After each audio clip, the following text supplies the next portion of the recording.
আজ বানাবো চিংড়ি মাছের। দেখুন চিংড়ি মাছ এনেছে আজ, ভালোভাবে পরিষ্কার করে নিয়েছি। এবার তেলে চিংড়ি মাছগুলো একটু হালকা করে ভেজে নেব যাতে গন্ধটা না লাগে।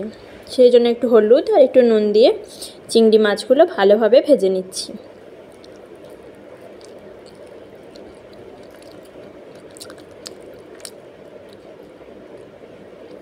দেখুন ভাজা হয়ে গেছে। এবার ওই কড়াইয়ে একটু সর্ষের তেল দিয়ে ওতে পেঁয়াজ কুচি দিয়ে পেঁয়াজ কুচিটা ভালোভাবে একটু নেড়ে নিয়ে ভাজা ভাজা মতো করে নিতে হবে যাতে পেঁয়াজের গন্ধটা না আসে। তারপর একটা টমেটো কুচি অ্যাড করে দিলাম। টমেটোগুলো ভালোভাবে গলিয়ে নিলাম যাতে কালারটা সুন্দর লাগে। তারপরে হলুদ, লঙ্কা, জিরে, গরম মশলা দিয়ে ভালোভাবে মশলাটাকে কষিয়ে নিচ্ছি। দেখুন তেল বেরিয়ে গেছে মশলা থেকে। এবার 1 চামচ টক দই ওই মশলার সাথে অ্যাড করে দিলাম।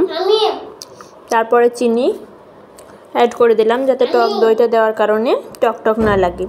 এবার মাছগুলো অ্যাড করে ওতে নুন দিয়ে দিলাম। নুনটা আমি লাস্টে দিই কারণ আমি বুঝতে পারি না। তারপরে ধনেপাতাগুলো দিয়ে দিলাম। এরপর গায়ে গায়ে সামান্য জল অ্যাড করে ওটা ঢাকা দিয়ে দিলাম। এরপর দেখুন ঢাকনাটা খুলে হয়ে গেছে চিংড়ি মাছ।